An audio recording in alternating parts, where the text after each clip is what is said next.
Ladies and gentlemen, boys and girls, welcome to the Class Act at Kauai Community College, the show that highlights campus happenings and goes deeper with its professors and students so you can hear why this is where you want to be.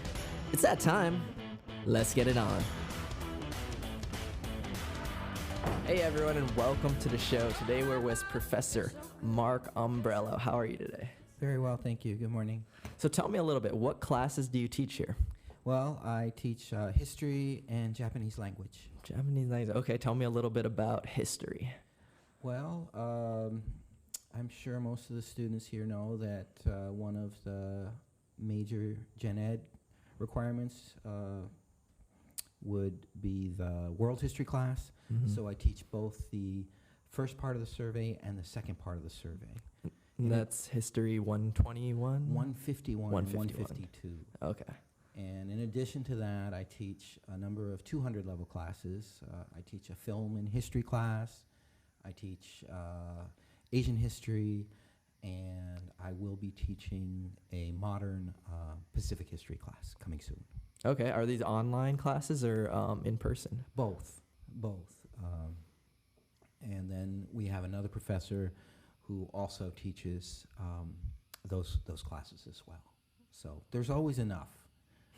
So if you need your 151 and your 152, you should be able to find a class and a format that works for you. Okay. So online classes have been getting pretty popular these days. How do you feel about teaching an online class, and how was the switch from teaching in person to online? That's an excellent question, and I didn't know. I'm relatively new to it.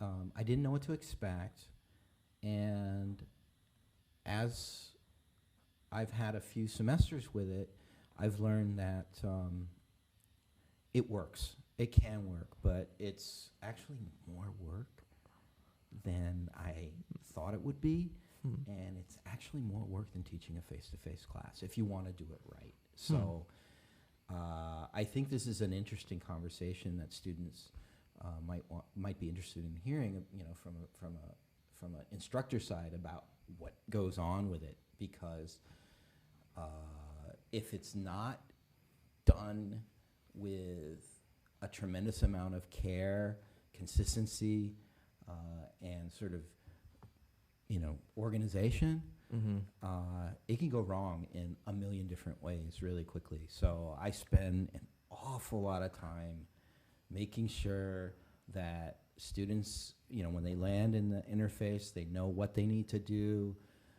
It's clear what kind of assignments they have to complete for the week, and that my responses are timely, so that there's no real kind of dead air or dead time between the weeks, and they're just sort of left hanging. And if you don't take care of all those little details, I think we're not doing them, I think we're sort of not meeting our responsibilities. Yeah, and students kind of have to be diligent to actually attend the online class, because when I think of an online class, I think it's going to be more of a casual thing. Like, I just have to tune in on my laptop and just maybe like fill out some worksheets on a website. Is it a lot more than that? Well, it yes and no. Yeah. I mean, let's be honest. I mean, students shop around, and some students are looking for easy classes, right? And word gets around. I'm sure you've probably heard my reputation. I've heard it. I know that students say that I'm a hard teacher. Well, sorry, but actually my students learn, and I would, if you stick with it, if you stick with the program, you believe in the system, 70% plus of my students who actually finish get a grade of a B or above, right? So it's a matter of what? It's a matter of doing the work. Okay, cool. So going back to this online versus physical class thing, when would you recommend an online class versus a physical class? Obviously, it depends on the student, but what are some things you're looking for? That's a really good question. And it may, online is not for everybody, right? But, here at KCC, and I think this is probably just pretty pretty uniform across the board, mainland, wherever. But Mm-hmm. people are busy, people have jobs, Yeah. especially here. Life is not easy here. And we're trying to do the best we can to listen to you all and find out, well, do you want to have a 2-week schedule? Do you want to have a 3-week schedule? We're working on the schedule. And now it seems like, I think the number was, 70% of students are technically part-time. Yeah. Right. And so if that's the number, and if that's sort of the demographic, right, then we need to think, well, how can we get them to get their classes? Right? Mm-hmm. And online makes a lot of sense. It does. Right. And so what we do see, and what seems to be, the majority of students, is this sort of combination, right? This cobbling together of face-to-face classes with an online component to it for everybody, right? So if you're taking 3 classes, maybe student A is taking 2 face-to-face, 1 online. Student B is maybe 2 online, 1 face-to-face. But it seems to be a combination of all of it. And so we need to be able to do a good job offering these classes. We don't, as much as we love you, right? We don't want you here forever, right? Yeah. And you don't want to be here forever. Of course not. Right? So, we gotta make it work. Yeah. But we have to make it work and maintain standards so you guys are actually learning something Mm-hmm. as well, And the only way I can know that you're learning is by doing the work. So, Cool. I make you work. Cool. So I'm going to ask a different question here to get to Sure. know a little bit about you. So imagine you're stranded on a desert island, but all of your needs are taken care of, like food, water, shelter, all your basic stuff is taken care of. What 2 items would you bring with you? Can they be living things? Yeah, absolutely. Bring my family. Yeah. Those would be the 2 things. I'd Okay. bring my wife and my son. And hopefully we won't, drive each other crazy. Cool. So I remember we had a conversation a little while back where you were traveling around Asia, was it? Oh, yeah. Last summer. Where did you go? I went, as we talked, I don't know if I teach Japanese, right? Yeah, And yeah. My wife is Japanese, and, Japan is a big part of my life. Mhm, So, Japan. Japan is always like a jumping off point whenever I travel. Mm-hmm. So there's the Japan jump off, but I went to Vietnam and Cambodia and Malaysia. Hmm. It was Cool. wonderful. How's Vietnam? Vietnam was fun. Awesome. Vietnam is I'm a little bit older than you guys. Yeah, So, of course. I remember the Vietnam War as a Yeah, kid. And yeah. Is there still kind of like that stigma around traveling to Vietnam as an American? Not at all. And Oh, okay. that's one of the really cool things Yeah, about it. yeah. And there are museums where you can learn about.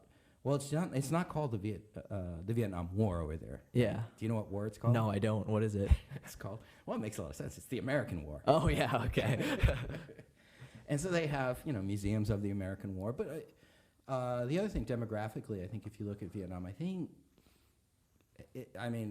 60% or more of the people are under 20 or under 30. Oh, wow. It's a very young country, right? And so it's a very Interesting. vibrant place, and all these mopeds and just a lot of people who are really interested and very engaged. And I had a student when I taught.